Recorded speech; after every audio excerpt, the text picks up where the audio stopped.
Bwana Yesu asifiwe. Mpendwa msikilizaji na mtazamaji wa Way to Life. Ninakutakia baraka na amani ya Kristo kote huko. Karibu sana.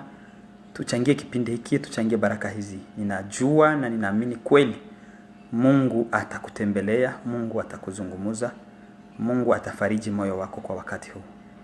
Kumbe jiandae tuombe Mungu pamoja kabla tuingie katika mafundisho yetu. Karibu.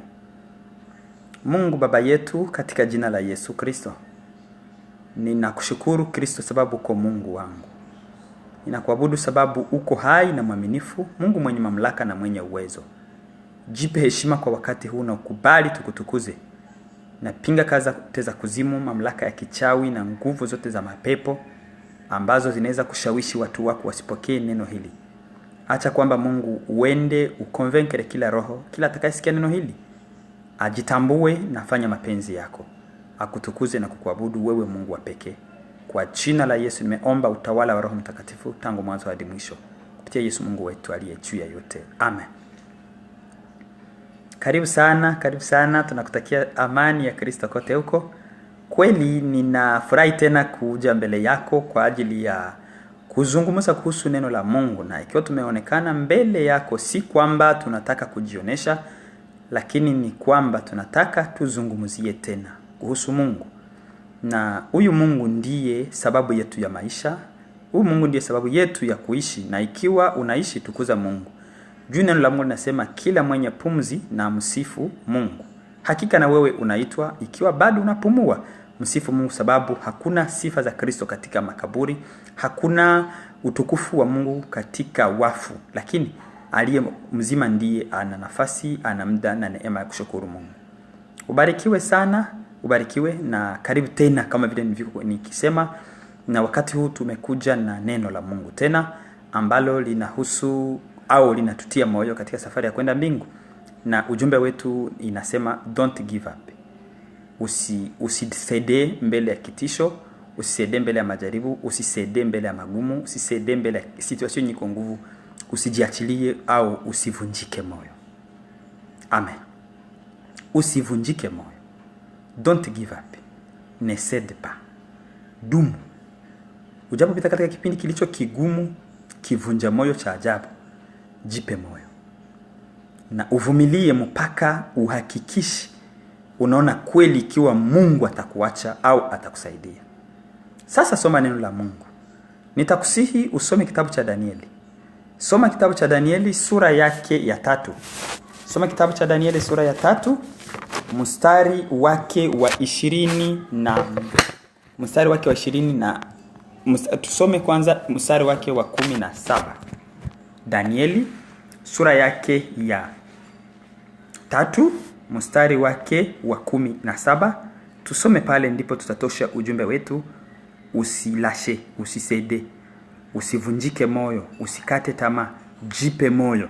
Hakikisha na wewe uone mwisho. Uulize Mungu, je, kweli umeniacha sasa? Hakikisha, lakini ujipe moyo. Haleluya. Tunasoma katika kitabu cha Danieli sura yake ya 3.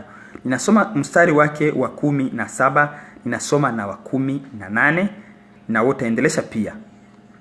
Voici notre Dieu que nous servons peut nous délivrer de la main de la fournaise ardente et nous délivrera de ta main, ô roi. Sinon, sache, ô roi, que nous ne servirons pas tes dieux et que nous n'adorerons pas la statue d'or que tu as élevée. Amen. Bwana Yesu asifiwe. Hawa ni vijana watatu. Na hawa vijana watatu tuko na kijana ambaye aliitwa Shadraki, Meshaki na Abednego. Na hawa ni vijana walijikuta wako Babiloni. Wakati Danieli ameinuliwa kuwa kiongozi au governor wa jimbo lote la Babiloni. Naye akaenda akamwambia Nebukadneza, akamwambia, jamani, nina vijana wengine watatu. Naomba wale vijana wainue, tutumike nao.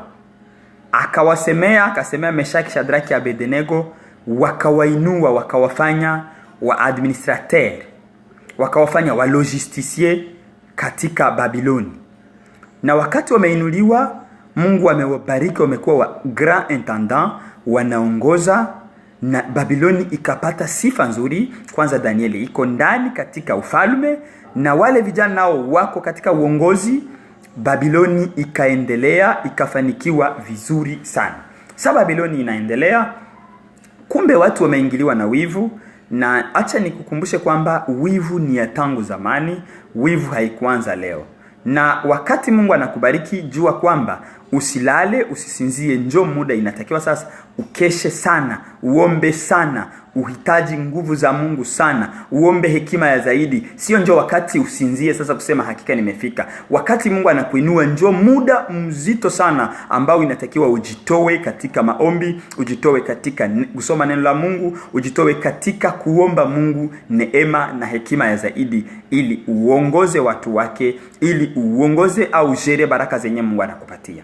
Sasa hao vijana wakaonekana nao wameinukiwa. Wakenda watu wa Babiloni, wakenda wakajiuliza tufanye nini kusudi hao watu tuwapate. Inatakiwa tumwambie mfalme ainue sanamu, sababu tunajua kwamba hawataabudu hii sanamu, kumbe na ni pale tutawapata. Mfalme Nebukadneza akaonekana kuinua, akajenga sanamu kubwa iliyo ndefu sana. Na wakati anasimamisha sanamu kubwa tena ndefu juu, iko juu kabisa, alisema kwamba akaweka na amri kwamba kila mtu atakaposikia kelele au mlio wa vinanda, vinubi, santuri, ngoma vikilia na firimbi, kila mtu atapiga magoti asujudu mbele ya sanamu. Na ilipofika wanamaliza kujenga sanamu, kazi yake imeisha, wakasema siku sasa ya inauguration inakaribia. Na mfalme akaita wakuu wote, wakuu viongozi wa nafasi kote alikuwa anatawala wa Babiloni, utawala wote wa Babiloni. Aliita wa gouverneur, aliita wa administrateur, aliita watu wa aina zote, wenzake wakubwa walikuwa wakiongoza nao wote. Siku ile walikutanana katika bonde la Dura. Na ikiwa siku ya kukutanana katika bonde la Dura, sanamu kubwa imejengwa kwenye bonde la Dura, inatakiwa sasa wenyewe watapiga vinanda, vinubi, nao wawe tayari. Na wakati kelele italia, wakati kila mtu atasikia sauti ya vinanda, sauti ya firimbi ikilalamika, kila mtu katika Babiloni nzima, inchi nzima, kila mtu apige magoti chini, abudu na asujudu mbele ya sanamu. Hebu ndugu yangu, tunakuja na habari hizi kuambia wewe uangalie msimamo wako. Kitu nitakwambia, baki imara katika msimamo wako. Hakikisha ufike mwisho mzuri. Na yote inaweza kujitokeza, yawezekana ni vitisho tu, lakini usisede. Ni vitisho tu, iko inatisha kusudi yaangalie msimamo wako ni gani. Unajiita Mkristo, lakini acha nikwambie kwamba ipo siku Ukristo wako itapimwa. Unajiita Mkristo, unajiita mhudumu, unajiita mwimbaji, unajiita unampenda Mungu kweli. Jua kwamba ipo siku ile kumpenda Mungu yako itapimwa. Juu hata wale 12 waliomfuata Kristo ambao ni mitume, nao walipimwa, na heri kwao sababu walifika mwisho mzuri. Hawakusaidie. Ingawaje situasio zigumu zote walipitia, walionekana hakika kujitoa vikali, na wakaonekana wana msimamo mbele ya wote walioinukia. Acha sasa nikwambie kwamba ujitahidi, ulinde imani yako, ufike mwisho mzuri. Na wakati wanainukia hawa vijana, wakasema haya, kumbe santuri na ngoma na vinanda vite vitalia. Kila mtu atakaposikia tu kelele ya vinanda, apiga magoti chini. Sasa sawa, walisikia kelele inalia, watu wote chini, lakini kumbe watu wako wanachunguza ni watu watatu. Kila mtu aangalie kweli kwenye Meshaki, Shadraki, Abednego wako, je, nao watapiga magoti chini au hapana? Sababu walijionyesha kwamba wanamtegemea Mungu sana. Na wewe katika kumtegemea Mungu kwako, yawezekana ushapimwa, yawezekana kipimo kiko mlangoni kwa ajili yako, lakini yakupasa ukishinde. Yawezekana ulishapimwa sana, lakini yakupasa uitwe mshindi katika hali zote. Don't give up. Na sasa watu wakaenda kumwambia mfalme, mfalme, unajua kwamba uliweka amri, lakini ile amri uliweka kuko watu wenye hawakuitii. Kumbuka mfalme alisema kwamba kila ambaye hataonekana atakaposikia kelele ya vinanda, atakaposikia kelele ya firimbi, santuri na ngoma ikilia, kila mtu sana sikia kwamba mainstruments zimeretentir, kila mtu apige magoti chini. Lakini acha mfalme tukwambie kwamba kuko watu wenye hawajapiga magoti mbele ya sanamu ile. Kumbuka ulisema nini mfalme? Mfalme sasa alisikizo habari kwamba katika Babiloni kuko watu ambao hawakutii sheria yake. Huzuni sana, akakasirika, akasema mwende muinite wale vijana. Wakati wanaenda leta vijana, wanawaweka mbele zake. Sawa wanafika, akawauliza hivi, je vijana, yawezekana si kwa nia yenu njoo hamukupiga magoti, yawezekana hamukutaka, lakini nawaambia hivi, itakapofika tena mkisikia ile kelele, kila mtu kati yenu, kila mtu miongoni mwenu ajitahidi apige magoti chini. Vijana wakamwambia, hapana mfalme, hatuna jibu la kukupatia pale, lakini acha tukwambie kwamba hatutapiga magoti mbele ya sanamu iliyochongwa kwa mikono yako wewe mfalme. Tunajua Mungu wetu ambaye tunamwabudu. Hatuwezi. Wakasema hivi, voici notre Dieu que nous servons peut nous délivrer de ta main. Mungu tunayemtumikia ana uwezo wa kutuokoa kutoka mikononi mwako. Le Dieu que nous servons peut nous délivrer de la fournaise ardente et il nous délivrera de ta main au roi. Hapo sasa mfalme mwenyewe aliwaambia, wakati mwingine wakisikia kelele inapiga sujudu. Na mfalme sasa alisikia wa vijana wale wanamjibia mfalme, hatuwezi kusujudu mbele ya sanamu. Mungu wetu atatuokoa na ile moto ambayo umeiwasha wewe mfalme.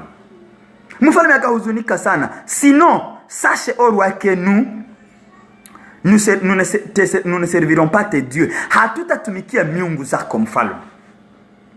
Mfalme sana sikia habari zile, akasema hawa vijana wanamsimama. Akawaambia, ni nani atakayeokoa na kutoka mkono wangu? Ni nani atakayewaponya na moto ambao nimeiwasha?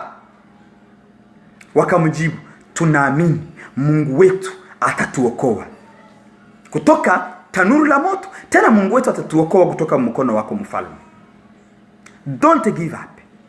Hawa vijana hawakujali intimidation za watu kuwachongea, pia hawakujali maneno ya mfalme, hawakujali kuwashwa kwa moto.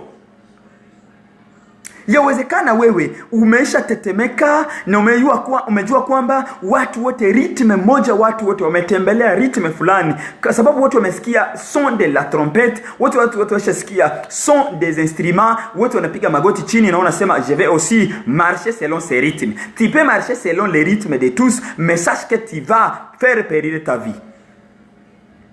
Tu peux marcher selon tout le monde, mais je vais te dire que les autres peuvent noyer ta vie. Si tu suis les mouvements de la majorité, tu vas gâcher ton avenir. La majorité fait périr. La foule n'a pas d'âme.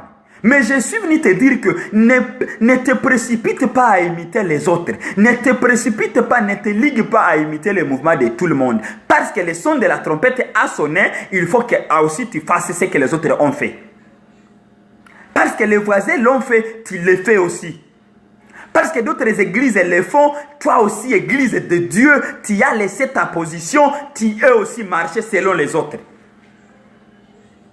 Parce que telle église elle le fait, ou parce qu'on le fait dans telle église, il faut que aussi toi, église de Christ, tu le fasses. Attention.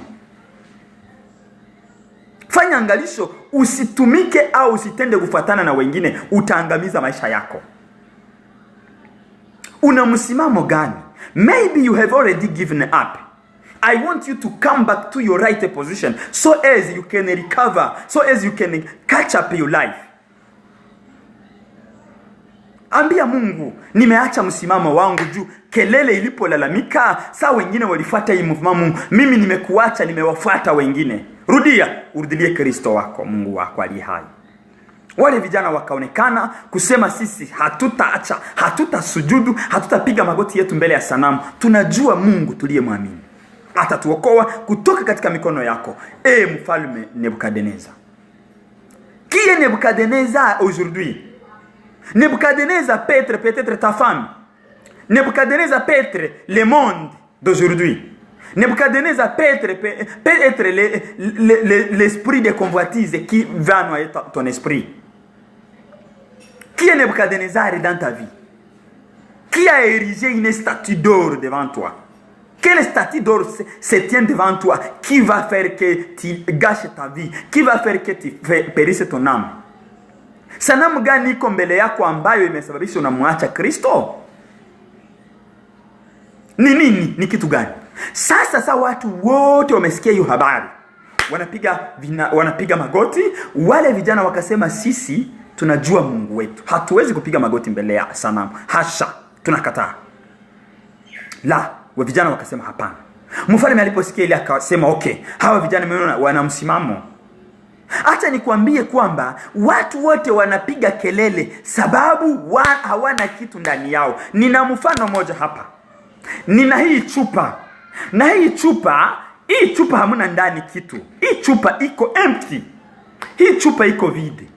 Na wale watu wote ambao walionekana kupiga kelele, kushangilia mbele ya sanamu ya mfalme Nebukadnezar, nimewafananisha na hii chupa sababu wale watu wanapiga kelele mbele ya kila movement.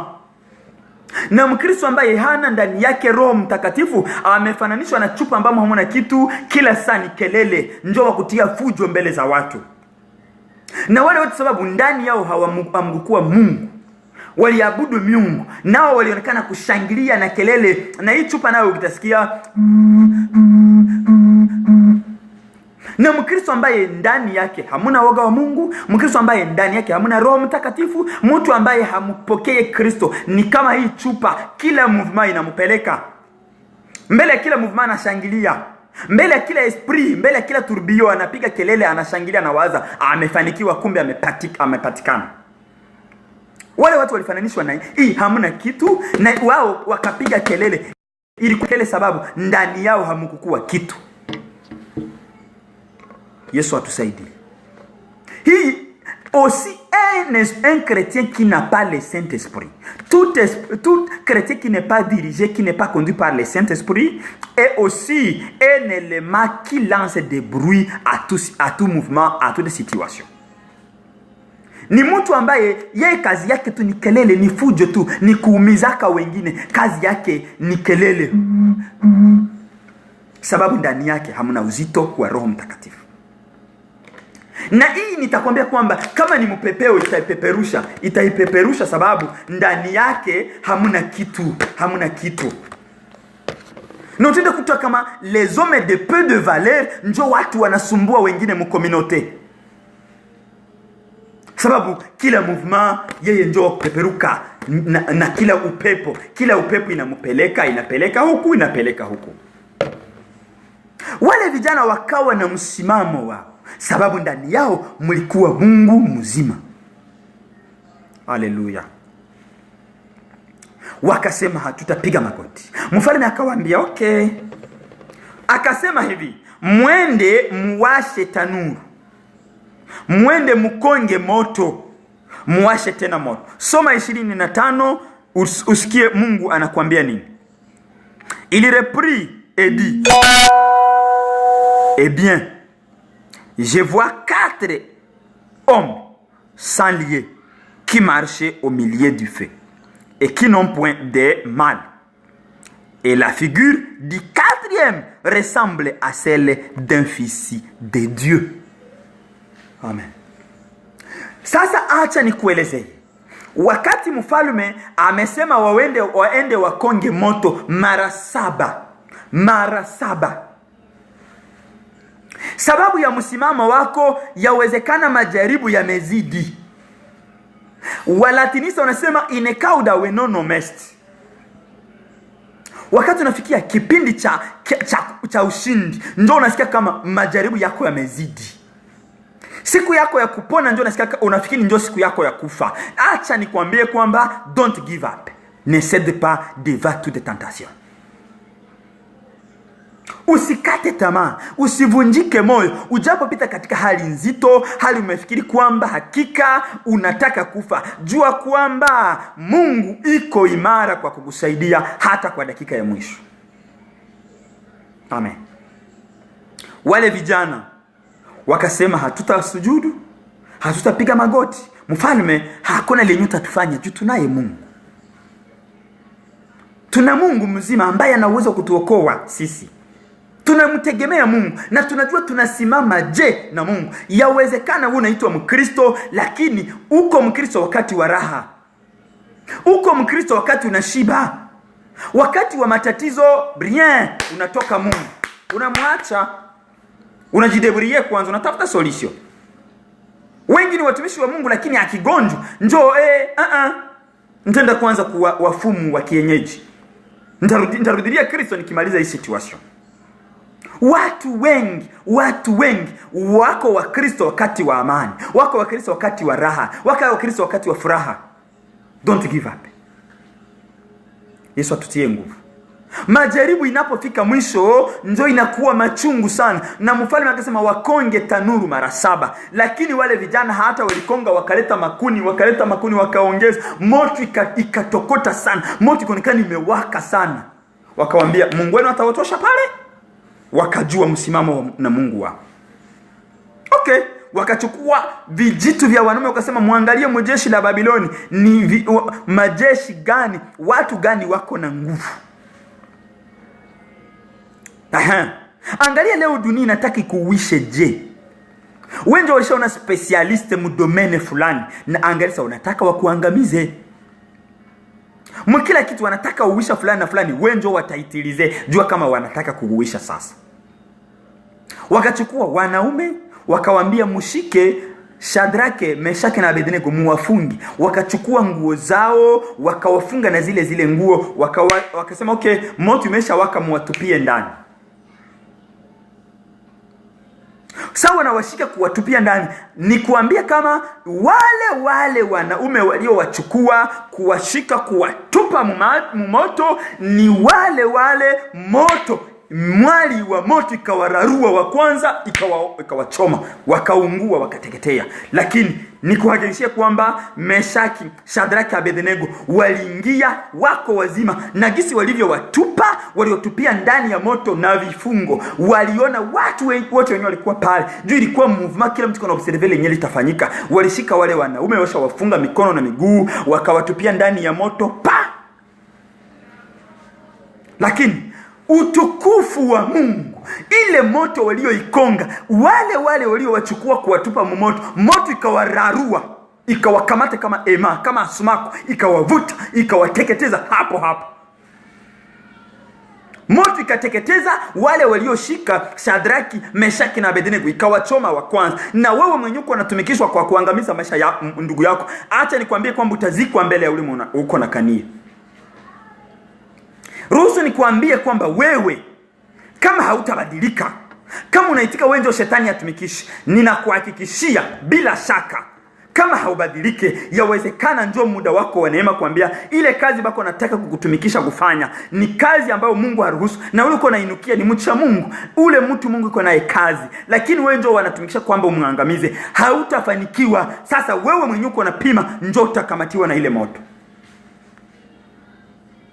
Wewe mcha Mungu, don't give up. Mtakatifu nazidi kujitakasa na mchafu azidi kuchafuka. Kama kweli unalinda utakaso, uko na msimamo na Mungu wako, acha nikwambie kwamba linda msimamo wako tu. Mungu iko imara kwa kukutetea hata kwa dakika ya mwisho. Mungu halali usingizi. Mungu wa Meshaki, Shadraka, Abednego ninamwabudu kama Mungu mwenye nguvu, Mungu anayeokoa hata kwa dakika ya mwisho, anabakia Mungu mzima. Moto ikashika wale wanaume, ikawaunguza, ikawateketeza. Sasa ona Meshaki, Shadraki, Abednego wameingia wazima. Okay, wakajua kwamba okay, mesha watupa. Mfalme kumbe amelala. Mfalme ameshasikia kwamba watu wenyewe walitupa, wenyewe walishika wale watu kuwatupia moto umewakula. Anayechimba shimo atatumbukia mwenyewe ndani. Anayechimba shimo atatumbukia mwenyewe ndani. Sasa hebu ndugu yangu, jipe moyo, vumilia, pigana vita vilivyo vizito kwa kuimarika mbele za Mungu na imwabudu. Sawa na watupia moto. Juu ya nini? Kwa kuwa walikuwa na msimamo wa kumwabudu Mungu wa kweli. Sawa na washika waliwatupia moto. Hawakujua kwamba wamewaponya. Na wewe nikwambie kwamba majaribu yahimiza msafiri mwendo, na Ukristo wako inakamilika wakati unapita moto pasipo kuungua. Wakati unapitia vipindi vigumu vya majaribu, lakini hautateketea, unatoka ndani mzima. Acha nikwambie kama dhahabu inakamilishwa wakati inatoka moto nzima. Na Mkristo kama hajajaribu hajaitwa Mkristo halisi. Non. C'est après la tentation, c'est après l'épreuve que tu seras confirmé comme réellement un enfant de Dieu. Kisha jaribu lako ndio tutakuita kweli mtoto wa Mungu. Wale vijana walitoka moto wazima. Na angalia walitoka moto wazima sababu gani? Walionekana wamewashika na wenyewe waliotupa ndani. Moto iliwararua, sasa waliwatupia ndani. Acha sasa kwanza nikupe mfano. Nina chupa ya pili hapa. Hii chupa imejaa maji. Chupa imejaa maji. Hii chupa imejaa maji. This bottle is very heavy. Hii chupa kote nitaiweka itakaa. Hii chupa imejaa maji, na kama imejaa maji hata uitupie moto. Nikwambia hata uchukue hii chupa ya maji yote inajaa, iko full of water, hata uitupe mtanuru la moto, utaichukua ndani kesho yake iko nzima. Fanya ile exercise. Kama unanifuata, chukua na wewe uchukue chupa ya uweke ndani maji, uiweke juu ya mbabula au uitupe ndani ya tanuru la moto. Hii moto ikiungua utasema nimekudanganya. Jaza hii chupa maji yote ijae, usiache hata ka empty kadogo. Uijaze uitupie moto, itatoka nzima. Iko tofauti na hii. Hii itakapoingia moto, hii ni chakula cha moto. Na Mkristo ambaye hana roho wa Mungu, Mkristo asiye mcha Mungu, ni chakula ya moto, ni kuni juu ya moto. Kama hautamwogopa Mungu, unafananishwa na hii chupa ambamo hamna kitu, na moto inakusubiri, moto wa milele inakusubiri, utateketea. Meshaki, Shadraka, Abednego sawa na watupa, kumbe ndani yao walijua kwamba wametuweka moto. Yesu Kristo Mungu wetu anaitwa moto ulao. Kumbe moto ulao ameonekana juu ya moto wa Babiloni, ameonekana aneantiri, kuharibu, kuseta nguvu za moto wa mfalme. That's one. Ya pili, Yesu anaitwa maji ya uzima.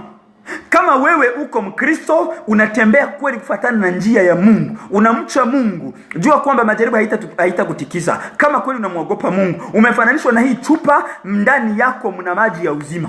Na hata wakutupie majaribu, hata upite majaribu, utapita majaribu na totoka mzima. Watakupima lakini hakuna siku watakupata.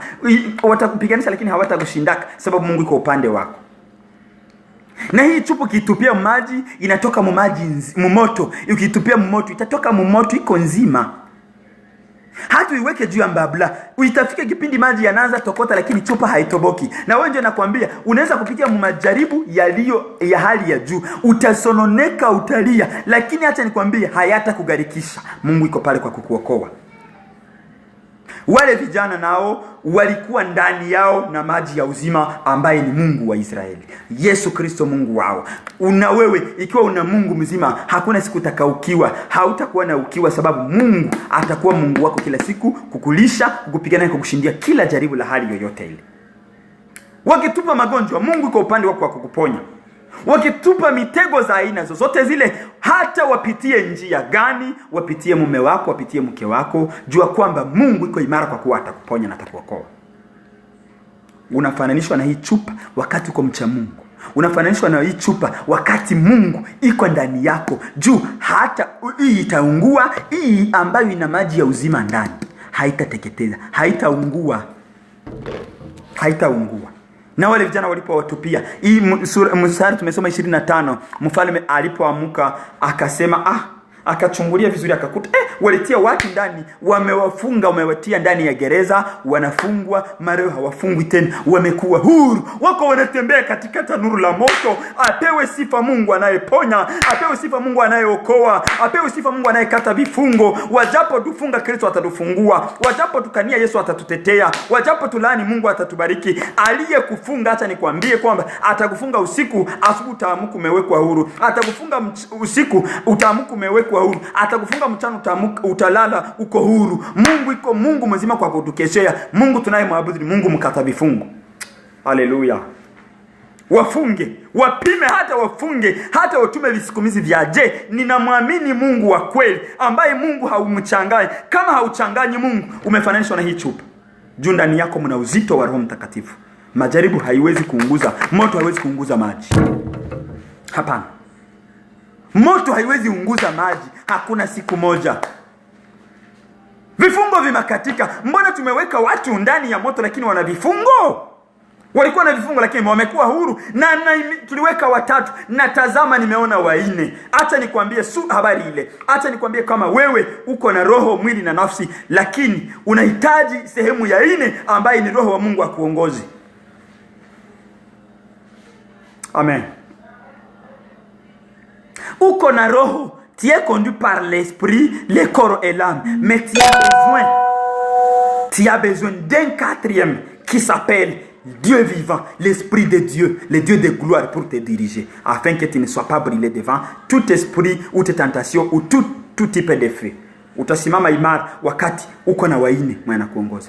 Une 4e personne, un 4e personnage dans ta vie, c'est la présence de Dieu. Mahali zozote zile, Daudi tafadhali, Sulemani Ibrahimu akasema Mungu akamwambia Ibrahimu, kote utaweka hatua, akamwambia na Yoshua, kote utaweka sehemu ya nyao ya mguu nimekupa. Kila kota ingia, kila kota kanyanga, tu vas posséder cet endroit, sababu uko na Mungu mzima. Na wewe unakosea kitu hiki kimoja, ungali bado unaongozwa na mwili na roho yako, kama akili yako unaongozwa pia na nafsi. Unakosa un quatrième personnage. Reçois un 4e personnage pour que tu sauves ta vie. Receive the 4th one. You are still missing one. Unahitaji 4. Kama ungali na ujiongoza we peke, akili yako na mwili wako, acha nikwambie kwamba utateketea. Ungali kama hii chupa, empty. Lakini ukikubali tu Roho wa Mungu akuongoze, unakubali un 4e personnage, la présence de Dieu dans la fournaise de feu, le feu dévora le Dieu lui-même présent. Mungu akashuka akaharibu nguvu za moto, moto ikageuka maji, na wale vijana hawakugeuka tena makuni, lakini wakawa wameongozwa na Roho wa Mungu na maji ya utukufu ambao ni maji ya uzima, ambao ni Kristo mwenyewe akawafunika. Nani atakaye kuzuru wakati na Mungu? Ni nani? Atapima lakini atakufa mbele yako. Acha kama uko na inuka juu yangu, ninakuambia kaa kimya, tulia. Unataka kufa. Kama uko na inuka juu ya mtumishi wa Mungu, kama uko na inuka juu ya mcha Mungu, acha. Amweke, utampata kama anachanganya na Mungu. Kama anachanganya Mungu, lakini kama ule mtu angali na mcha Mungu,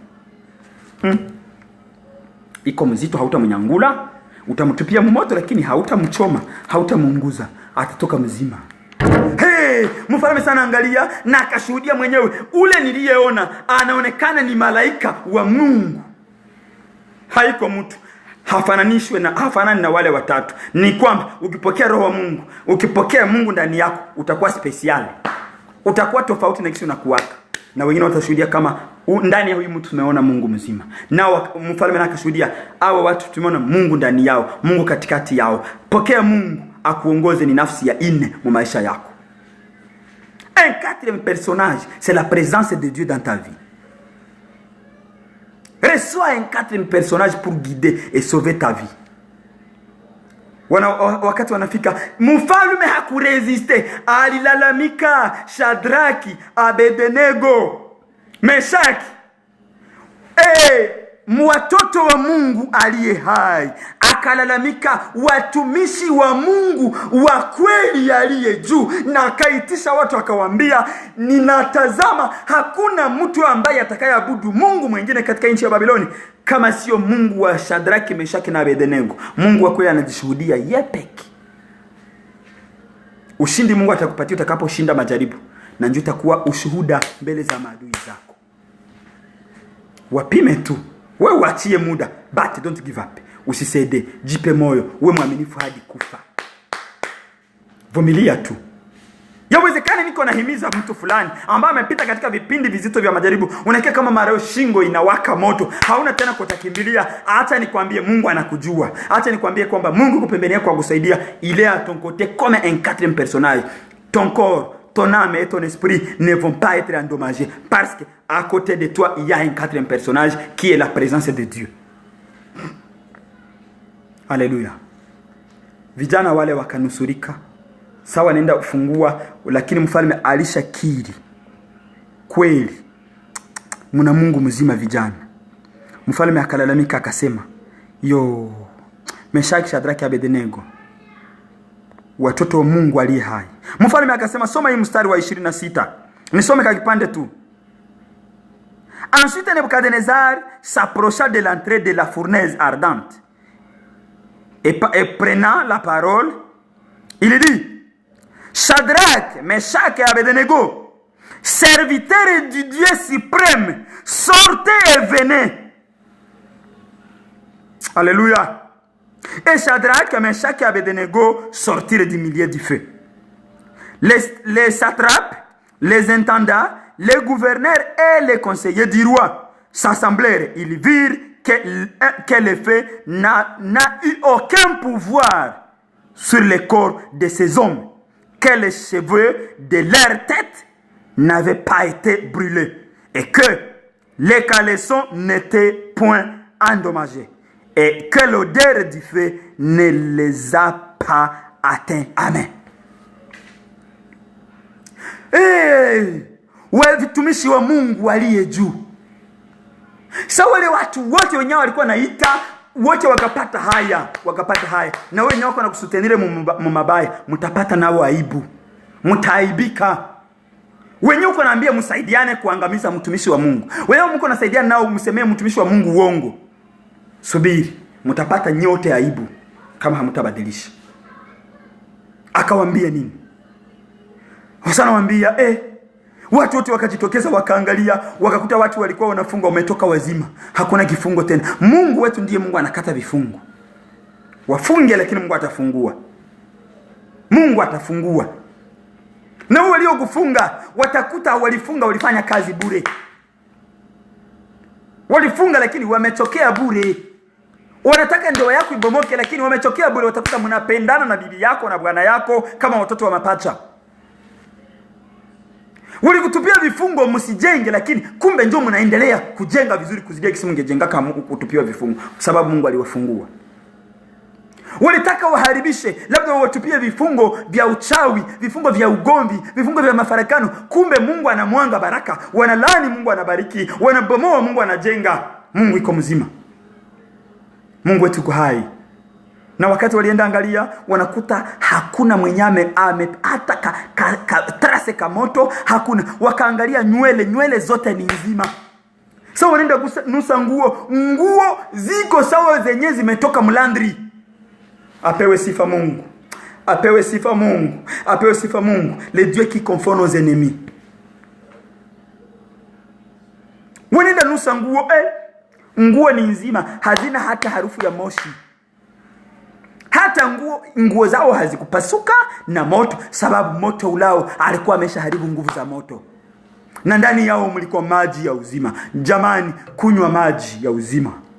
Kunywa maji ya uzima. Pokea Yesu leo. Wewe mwenye unapinga Yesu na kumkamata kama ni mtume tu, kama ni nabii, kama nabii wengine, kama ni mtu sawa watu wengine, acha tena. Pokea Yesu kama ni Mungu, kama Mungu mzima. Uokoe nafsi yako. Acha na ubishi usio kusaidia kitu.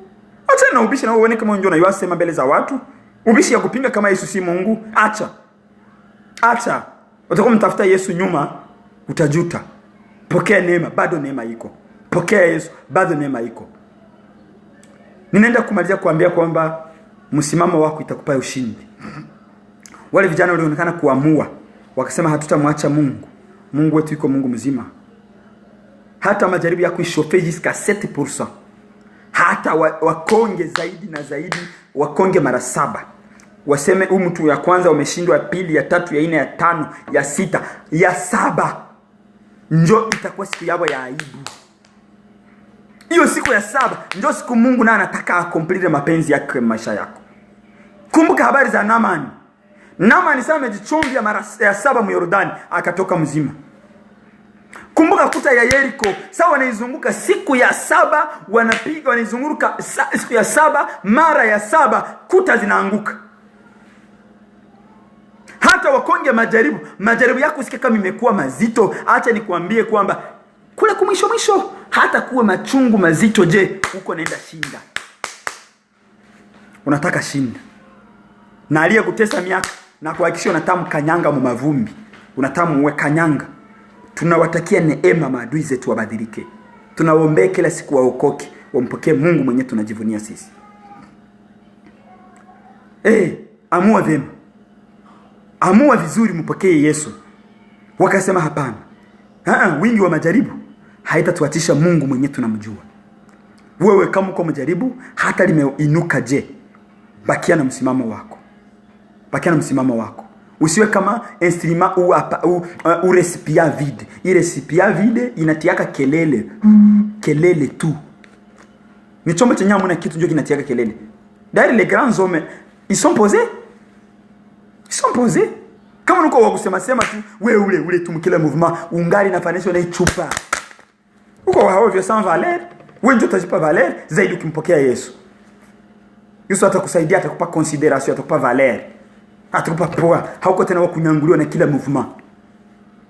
Na hao vijana wakati nao walikuwa wanajua Mungu waliyemwamini, ndani ya muna chemichemi za uzima, wakajua kwamba tuna maji ya uzima. Ile maji itazimisha moto. Neno la Mungu litakupa ushindi wakati wa majaribu.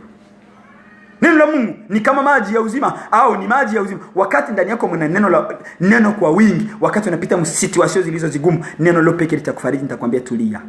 Ushindi uko mlangoni. Tulia, niko pembeni yako.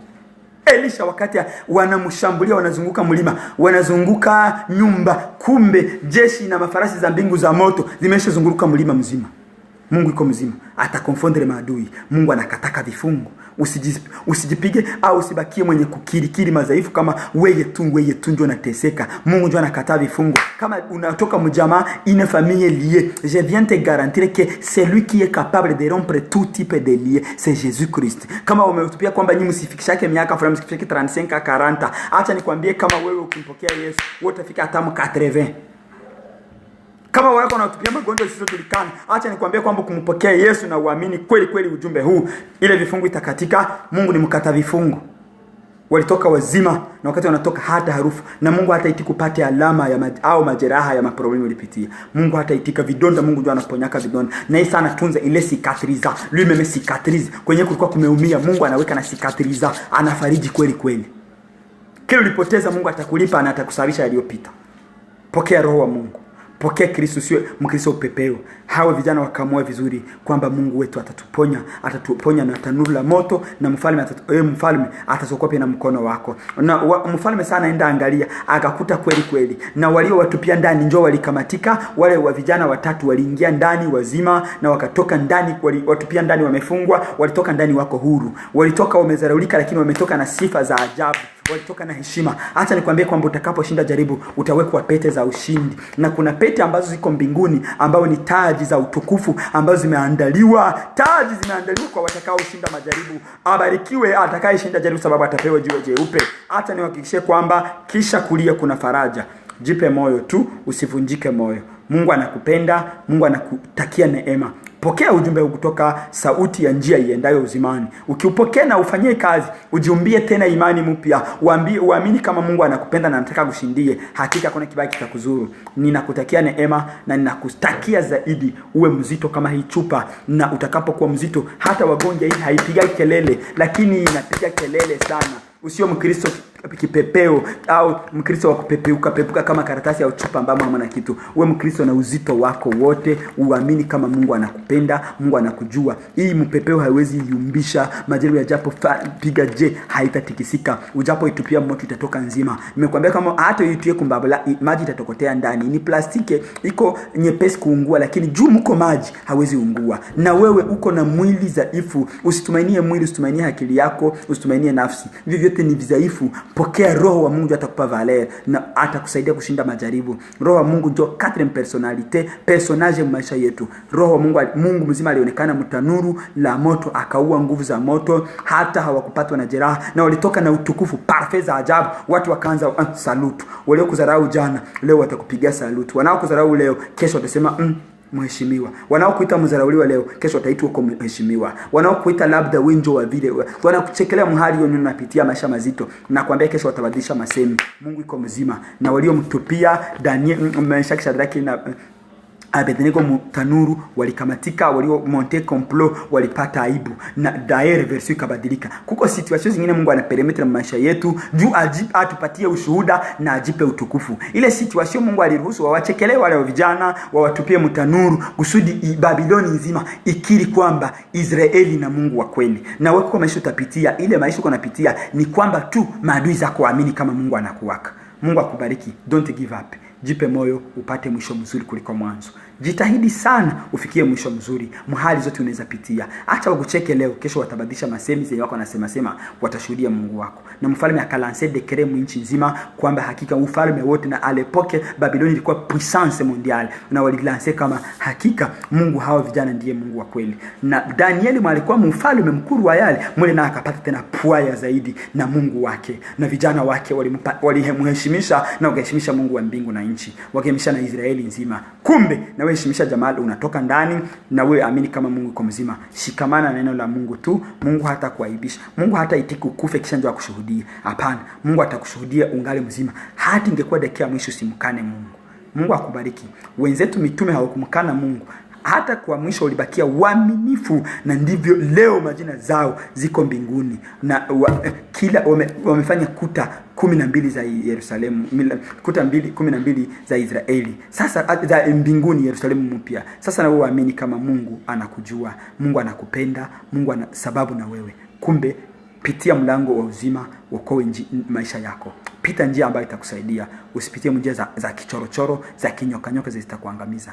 Mungu akubariki, Mungu akusaidie kuwa mzito na kupokea maji ya uzima. Ile maji itasaidia usipate moto, au moto ujapo tupio moto haitakuzu. Na dhahabu nimekwambia kwa inakamilika wakati inapita moto pasipo kuungua. Na wewe utakapopita majaribu yahimiza msafiri mwendo, ukitoka ndani mzima. Acha nikwambie kwamba kule mbele kuna utukufu kwa ajili yako. Mungu akubariki na kuinue. Kule mbele kuna utukufu inakusubiri. Ubarikiwe. Mungu akubariki. Kama una swali, tunasubiri tuandikie ujumbe, tutakujibu. Mungu akubariki sana. Mungu akuinue. Mungu atende ndani yako, kwa sababu umepokea maji ya uzima. Acha nikutakia amani na shwari ya Yesu. Kama uko mgonjwa, pokea uponyaji kwa jina la Yesu. Kama uko majaribu, ipate mwisho tangu leo. Majaribu yako yakome. Je proclame le terme, un terme terminal à tes épreuves, pour que tes ennemis confessent réellement que le Dieu vivant existe. Mungu akubariki. Mungu akupe ushindi na akupe ushuhuda kamilifu, na maadui zako waokoke. Wajue kama Mungu iko, wakuje nyuma yako. Waseme tunamfuata ule, juu tunajua kunyana anaenda mbele ya Mungu mzima, nao wakuje nyuma yako waende na shuhudia kama hakika le Dieu puissant vivant est en toi. Ubarikiwe. Bye.